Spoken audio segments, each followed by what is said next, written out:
promoters happy, or whatever, for whatever reason, and really just for good business to have a surplus in our account.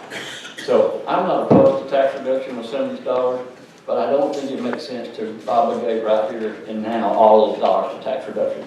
So I would ask you to vote against this. Thank you, Mr. Chairman. Okay, Senator Elliott, you recognize? Well, Mr. Chair, I'd just like to inquire of the maker of the motion, and is it consistent with our process that if this motion were to indicate such, so that we could carry out, I think, the substance of the motion, but without determining not only not spending it before we get it, but not designating where it should go if we get it, because we don't know what circumstance it's going to be. So that's the question I pose, I guess, to the chair or to the maker of the motion, whoever is going Okay. to give an answer. Senator Dodson, would you like to respond to that? I can't, I'm sorry, Representative Dodson. I'm never going to hear the end of that now. Thank you, Mr. Chair. As far as the proposal is concerned, I'm supportive of this primarily in the overall goal of what we're doing here is to lower the burden of taxes on Arkansas residents.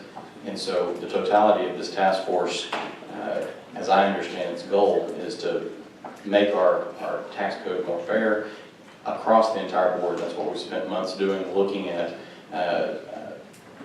primarily with a focus, it seems like, on income tax reduction. So as we're looking at all of these different things to make Arkansas code flatter, fairer across the board, more streamlined for everybody, this would go into that overall goal of reducing taxes.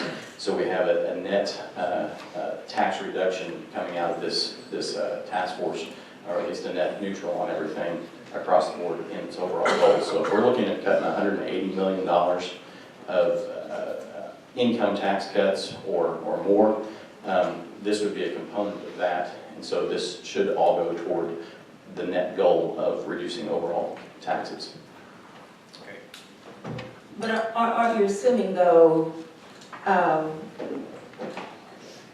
that we can be predictive here and now, that all of this money, for example, is going to be needed to meet the goal? And isn't there a bit of a fallacy in our, well, that's probably not the way to put it, determining what the cut is going to be and having everything go into the cut, even something unanticipated, in our effort to reach our goal?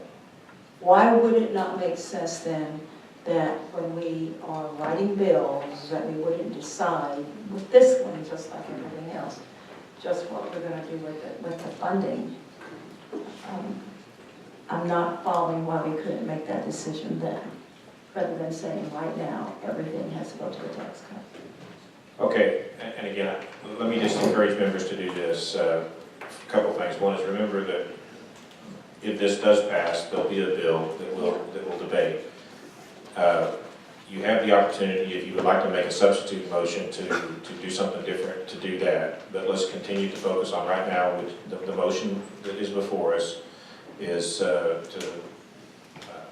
proceed with collection and at some point dedicate it towards tax relief. So let's dispose of that unless there's a substitute motion and then move on. Do you have anything else, Senator Elliott? Well, I'll make a substitute motion. Okay, what's your motion? I move that we pass this item without having all the funds designated to any cause. Okay, is there a second? Second. Okay, we've got a motion and a second. Now, I've got several on the queue here, so I'm going to go ahead and go through this. And let's now we're going to address the substitute motion, which is to not designate the funds for anything, but to collect the tax. Is that fair? Okay. Senator Ingram, you're recognized.